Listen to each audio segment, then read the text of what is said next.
You don't need to be the best at one thing to become extraordinary.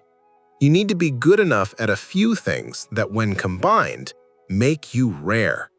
That's the quiet paradox at the heart of skill stacking.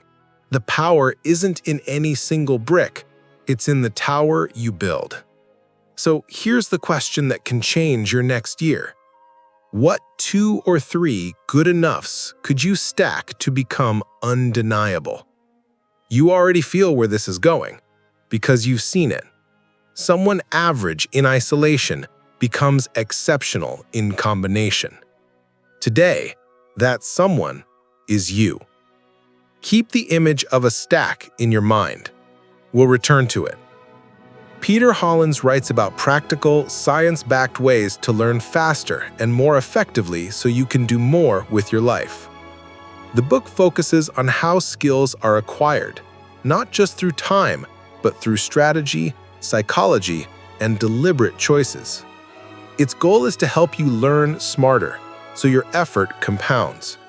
That message matters more than ever, because learning quickly is the closest thing we have to a superpower. Consider how much a single new skill, chosen well, could change your trajectory today. Within the book, this chapter turns the spotlight from how to practice to what to combine. It argues that your advantage often comes from the intersection of complementary abilities. Instead of chasing perfect expertise in one lane, you assemble a set that multiplies in value together.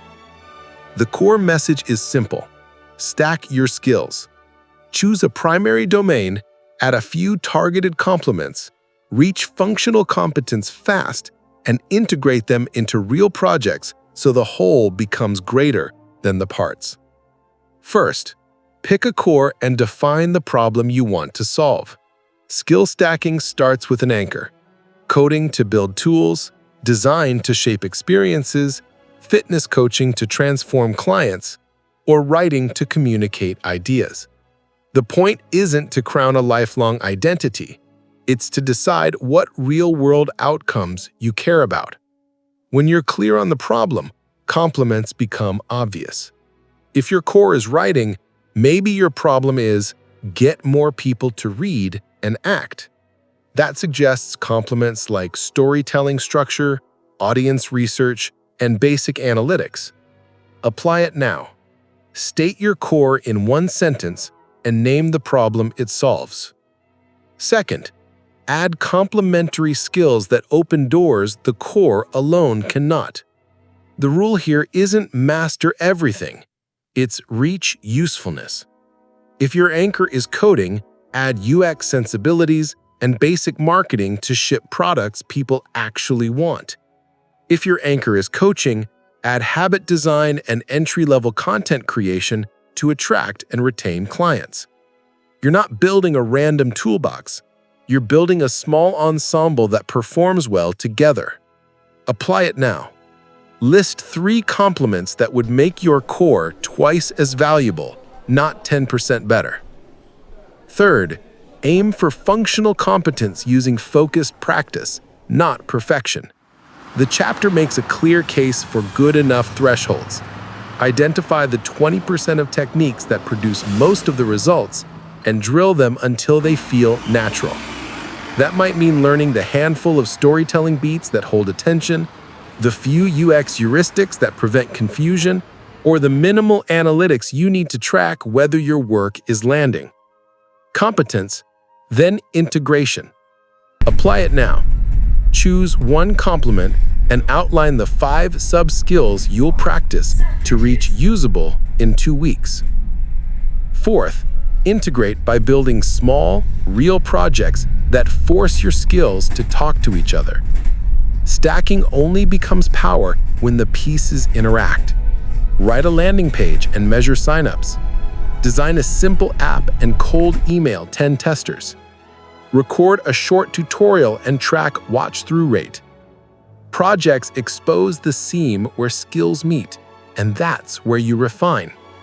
You'll discover that your weakest link isn't a liability, it's your next lever. Apply it now. Draft a tiny project that requires your core and 2 complements, and schedule its first public test. Fifth, raise the floor, not just the ceiling. Specialized people obsess over sharpening the sharpest edge. Stackers get disproportionate gains from eliminating bottlenecks. If you're a strong designer but awkward at explaining your rationale, improving your communication lifts the entire stack. If you're a persuasive speaker but disorganized, basic systems thinking and checklists will multiply your impact. The stack is only as strong as its lowest block. Apply it now. Name your glaring bottleneck and plan a floor-raising habit for the next 7 days. Sixth, use intersections to stand out. In a crowded field of single-skill specialists, the person who mixes 3 adjacent but uncommon abilities becomes the go-to. Think of a developer who understands copywriting and onboarding psychology, a fitness coach who understands sleep science and behavioral design, a writer who can prototype visuals. None of these require world-class talent, just deliberate selection and integration. Your advantage is that few people make that selection on purpose. Apply it now. Write your intersection sentence. I solve X using A plus B plus C. Finally, sequence your learning so momentum sticks. Learn one complement to usefulness, then apply it in a project before adding the next. Resist the temptation to hoard tutorials. Your stack is not a bookshelf, it's a workshop. Each edition should immediately change how you build. That rhythm, learn, use, cements memory and compounds value. Apply it now. Choose your next 2-week sprint and the project that will lock it in. Let's recap. You don't have to become the best in a single lane. You can become the only in a smart intersection. Start with a clear core and the real problem it solves. Add a few complements that make outcomes easier, not just nicer. Pursue functional competence through focused practice, then force integration with small public projects. Raise your floor to remove bottlenecks. Use your unique intersection to differentiate in crowded spaces. And sequence your sprints so every new block changes the way you build. Your stack is your signature. Done right, it's the path to rare value and meaningful work.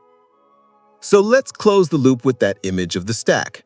You don't need a perfect brick. You need the next right brick placed today. If this spoke to you, tell me one sentence.